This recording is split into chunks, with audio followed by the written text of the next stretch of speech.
ये नींद किसी बाजार में मिलती है और ना ही किसी दुकान पर मिलती है।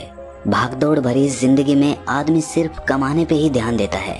वो खूब पैसा कमाता है, लेकिन वो भूल जाता है कि शरीर के लिए सबसे ज्यादा जरूरी चैन की नींद होती है। अगर आप रात में अच्छी नींद नहीं ले पा रहे हैं तो आपका पूरा दिन थका थका रहेगा, हर काम में आलस्य आएगा और आप किसी भी काम को मन लगाकर नहीं कर पाएंगे। इसीलिए जितना ज्यादा जरूरी पैसा कमाना है, उससे कहीं ज्यादा जरूरी है एक अच्छी नींद के लिए तैयारी करना। जी हाँ, सही सुना आपने, तैयारी। क्योंकि बिना तैयारी और बिना ज्ञान के अगर हम सोएंगे तो हम अच्छी नींद नहीं ले पाएंगे। लेकिन अगर आपको कुछ ऐसे तरीके पता हो जिससे गहरी और अच्छी नींद कैसे ली जाती है, तो आपकी जिंदगी में से आप तनाव को बहुत कम कर सकते हैं। अगर तनाव का सीधा सा संबंध नींद से होता है। अगर आप अच्छी नींद नहीं ले पाएंगे तो आप तनाव से ग्रस्त रहेंगे, और वहीं दूसरी ओर अगर अच्छी नींद ले पाएंगे तो तनाव रहित रहेंगे, ऊर्जा से भरे रहेंगे, पॉजिटिविटी से भरे रहेंगे। आज की जो कहानी मैं आपको सुनाने वाला हूँ, उस कहानी के माध्यम से आप ये जान पाएंगे कि अच्छी नींद ना आ पाने के क्या कारण होते हैं, और साथ ही आपको इस वीडियो में अच्छी और गहरी नींद लेने के लिए कुछ छोटे छोटे और योगिक उपाय बताए जाएंगे। इससे पहले कि आप इस कहानी में खो जाएं, इस चैनल को सब्सक्राइब जरूर कर लें। तो चलिए कहानी शुरू करते हैं। एक बार की बात है, एक बहुत बड़ा व्यापारी एक बौद्ध भिक्षु के पास आकर कहता है कि गुरुवर, मैंने अपने जीवन में बहुत धन कमाया, सारी भौतिक सुख संपत्ति मेरे पास है, लेकिन फिर भी मैं रात में चैन की नींद नहीं सो पाता हूँ।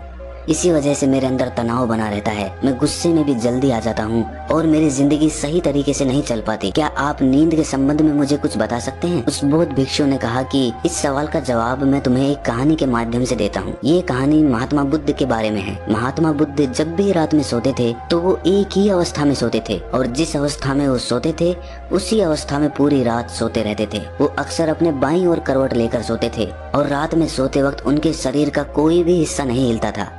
ऐसा प्रतीत होता था कि कोई मृत आदमी वहाँ पर पड़ा हुआ हो। और जब सुबह वो उठते थे तो बहुत ही सकारात्मक ऊर्जा से भरे हुए उठते थे। महात्मा बुद्ध का एक शिष्य था जिसका नाम आनंद था। आनंद रात में महात्मा बुद्ध के पास ही सोता था और रोज महात्मा बुद्ध को एक ही अवस्था में सोते हुए देखता। तो एक दिन उसके मन में एक जिज्ञासा उठी।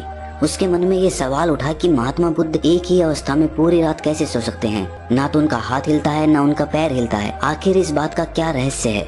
उसकी जिज्ञासा इतनी ज्यादा बढ़ गई कि उसने रात में ही महात्मा बुद्ध को उठाकर उनसे ये सवाल पूछ लिया। उन्होंने बुद्ध से पूछा कि हे बुद्ध, मैं देखता हूँ कि आप रात भर एक ही अवस्था में लेटे रहते हैं, ना आपका हाथ हिलता है ना पैर हिलता है।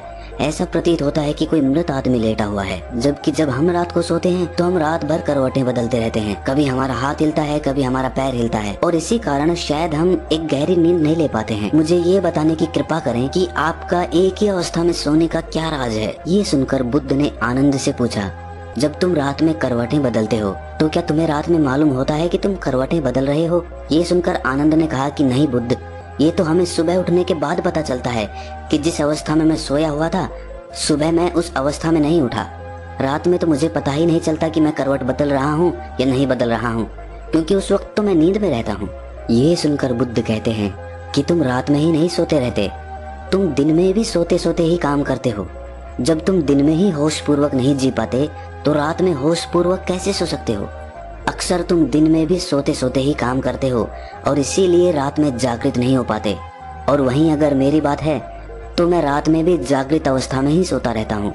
मुझे अपने शरीर की हर एक अवस्था का पता होता है। वहीं दूसरी ओर मेरा शरीर सोता रहता है। असल में शरीर का हिलना डुलना सीधा सीधा मन से संबंधित होता है। अगर तुम्हारा मन शांत है, उसमें कोई विचार नहीं है, तो तुम एक ही अवस्था में लेटे रह सकते हो और तुम सोते हुए अपने शरीर को देख भी सकते हो। और वहीं दूसरी ओर तुम्हारा मन विचारों से भरा हुआ है तो तुम रात भर बेचैन रहोगे, करवटें बदलते रहोगे और तुम गहरी नींद नहीं ले पाओगे। इसीलिए अगर तुम्हें गहरी नींद लेनी है तो तुम्हें दिन में जागृत होना पड़ेगा, जिससे कि तुम रात में सोते हुए भी जागृत रह सको। ध्यान और योग में नींद को एक चमत्कारिक दुनिया कहा जाता है। अगर तुम नींद को समझ लेते हो तो यही नींद तुम्हारे लिए ध्यान बन जाएगी, और अगर नहीं समझ पाते तो यही नींद तुम्हें बेचैन कर देगी। इसके बाद वो बौद्ध भिक्षु उस व्यापारी को कहता है कि अगर तुम्हें गहरी नींद लेनी है तो तुम्हें अपने मन की गतिविधियों को समझना होगा। ये सुनकर वो व्यापारी हाथ जोड़कर बोला कि हे गुरुवर, ये बड़ी बड़ी बातें मुझे समझ में नहीं आती हैं। मुझे आप कुछ ऐसे आसान तरीके बता दीजिए जिससे मैं आराम से अच्छी नींद ले पाऊँ। ये सुनकर वो बौद्ध भिक्षु कहता है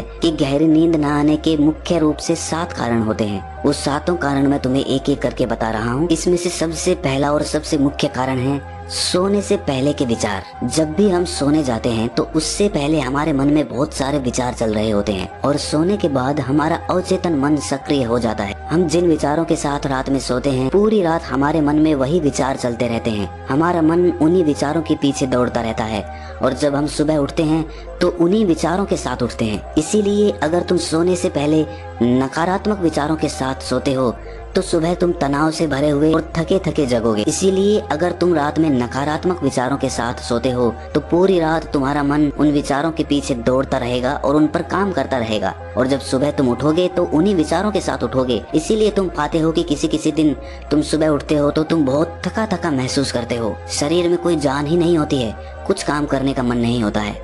और वहीं अगर रात में तुम सकारात्मक विचारों के साथ सोते हो पूरी रात तुम्हारा मन उन्हीं सकारात्मक विचारों के पीछे काम करता है और इसीलिए कभी कभार जब तुम सुबह उठते हो तो तुम ऊर्जा से भरे होते हो, तुम्हारे अंदर एक स्फूर्ति होती है, तुम्हारे अंदर एक ताजगी होती है। और वहीं रात में अगर तुम विचार रहित होकर सोते हो तो पूरी रात तुम शून्यता में सोते रहोगे और तुम्हारी नींद ही तुम्हारे लिए ध्यान बन जाएगी। इसीलिए हमेशा याद रखो कि सोने से पहले थोड़ी देर के लिए ध्यान कर लो और अपने विचारों को शांत कर लो, जिससे कि तुम्हारी नींद तुम्हारा ध्यान बन जाए। अगर दोस्तों आधुनिक समय की हम बात करें तो आज के समय में बहुत सारे रिलैक्सिंग म्यूजिक इंटरनेट पर उपलब्ध होते हैं। हम सोने से पहले किसी भी रिलैक्सिंग म्यूजिक को लगाकर अच्छी और गहरी नींद ले सकते हैं। इस तरह के रिलैक्सिंग म्यूजिक हमारे मन को शांत कर देते हैं, जिससे कि पूरी रात हमारा मन विचारों से मुक्त रहता है। अच्छी नींद न पाने का दूसरा मुख्य कारण होता है कि निश्चित समय पर ना सोना। जी हाँ, अक्सर हमारा सोने का समय निश्चित ही नहीं हो पाता। कभी हम देर से सोते हैं, कभी पहले सोते हैं और कभी दिन में भी सो जाते हैं। और जब हमारा सोने का कोई निश्चित समय नहीं होता है तो हमारा मन भी उसी तरह काम करता है। हमारा मन भी उलझ जाता है और उसे पता ही नहीं चलता कि इसे कब सोना है और कब नहीं सोना है। इसीलिए अगर हम सोने का कोई निश्चित समय निर्धारित कर लें तो हमारे मन में सीधी यही जानकारी जाएगी कि ये समय सोने का समय है और इसके बाद ये धीरे धीरे मन की आदत बन जाएगी और वो समय होते ही हम अपने आप गहरी नींद में जाने लग जाएंगे। गहरी नींद न आने का तीसरा मुख्य कारण है बिस्तर पर दूसरे काम करना। जो हमारा शयन कक्ष होता है यानी सोने का कमरा होता है, वो सोने के लिए ही बना होता है। जिस बिस्तर पर भी हम सोते हैं वो बिस्तर सोने के लिए ही इस्तेमाल किया जाना चाहिए, लेकिन अक्सर उसी बिस्तर पर हम बैठकर भोजन कर लेते हैं, उसी बिस्तर पर बैठकर टीवी देखते हैं, उसी बिस्तर पर बैठकर गप्पे लड़ाते रहते हैं। इससे मन को एक स्पष्ट जानकारी नहीं मिल पाती कि ये बिस्तर किस काम के लिए बना हुआ है। अगर हमारे मन के पास सटीक जानकारी होगी कि ये बिस्तर, ये शयन कक्ष सोने के लिए बना हुआ है तो उस बिस्तर पर लेटते ही हमें गहरी नींद का अनुभव होने लगेगा। अक्सर बौद्ध भिक्षु सुबह अपना शयन कक्ष छोड़ देते हैं और उसके बाद रात में ही अपने शयन कक्ष में जाते हैं। इसकी वजह से उनके मन के पास सटीक जानकारी होती है कि ये सोने का समय है और ये सोने का कमरा है। गहरी नींद न आने का चौथा मुख्य कारण है गलत तरीके से सोना। अक्सर हमें सोने का सही तरीका पता ही नहीं होता है, इसीलिए कुछ लोग पेट को बिस्तर की तरफ करके सो जाते हैं, जिससे उनके शरीर के अंगों पर एक तनाव बना रहता है। तो सही तरीका क्या होता है सोने का? जब भी आप बिस्तर पर सोते हैं तो सीधे सोएं, आपका चेहरा और आपकी छाती आसमान की तरफ हो। और जिन लोगों को करवट लेकर सोना पसंद है तो वो अपनी बाईं ओर करवट लेकर सो सकते हैं। इससे हमारी रीढ़ की हड्डी सीधी रहती है, जिससे हमारे शरीर के सभी अंग तनाव रहित रहते हैं। सोने के लिए बहुत ज्यादा नरम गद्दे का प्रयोग ना करें, इससे जब आप उस गद्दे पे सोएंगे तो आपकी रीढ़ की हड्डी मुड़ जाएगी, जिससे आपके अंग तनाव में आ सकते हैं। सर के नीचे जो तकिया रखते हैं वो बहुत ऊंचा नहीं होना चाहिए, जिससे हमारी गर्दन बहुत ज्यादा मुड़ जाए। वो हमारे बिस्तर के समानांतर होना चाहिए, जिससे कि बिना तनाव के हम गहरी नींद ले सकें। गहरी नींद न आने का पांचवा मुख्य कारण है बहुत अधिक मात्रा में और देर से पचने वाला भोजन खा लेना। बहुत बार हम सही समय पर और सही भोजन नहीं करते हैं। देर रात को सोकर हम बिस्तर पर सो जाते हैं, जिससे हमारे पाचन तंत्र पर बहुत ज्यादा दबाव पड़ता है जब हम कोई मोटा भोजन खाकर रात में सोते हैं। इसीलिए देर से पचने वाला अगर आप भोजन करने वाले हैं तो सोने से तकरीबन 3-4 घंटे पहले ही ऐसा भोजन करें, जिससे कि वो सोने से पहले ही आसानी से पच चुका हो। दोस्त, जो भी शादियां या पार्टियां होती है वो तो रात के समय में ही होती हैं और उन पार्टियों में अनेक तरह के भोजन मिलते हैं और अक्सर हमारा मुख्य खाना भी रात में ही होता है। दिन में तो हम हल्का फुल्का खाते हैं और रात में ठूस ठूस कर खा लेते हैं, जिससे कि हमारा पाचन तंत्र पूरी रात दबाव में रहता है, पूरी रात वो काम करता रहता है। अब आप ही सोचिए, रात में आप इतना भरपेट खाना खाकर सोएंगे तो आपको गहरी नींद कैसे आएगी? गहरी नींद ना आ पाने का छठा मुख्य कारण है महत्वाकांक्षाएं। जी हाँ, हम अपने जीवन में बहुत कुछ पाना चाहते हैं, पूरे दिन इधर से उधर चीजों को पाने के लिए दौड़ते रहते हैं और हमारे मन में बहुत सारी महत्वाकांक्षाएं होती हैं कि हमें कल ये करना है, ये पाना है, इतना धन इकट्ठा करना है।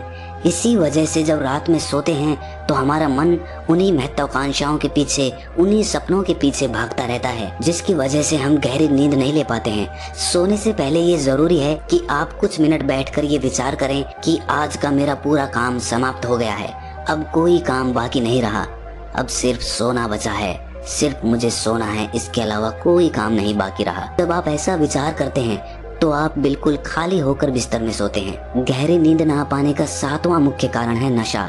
जी हाँ, शुरुआत में कुछ लोग नींद ना आ पाने की वजह से कुछ नशा करने लग जाते हैं जिससे उन्हें नींद आ पाए। कुछ लोग शराब पीने लग जाते हैं, कुछ लोग मदिरा पान करने लग जाते हैं, कुछ लोग धूम्रपान करने लग जाते हैं।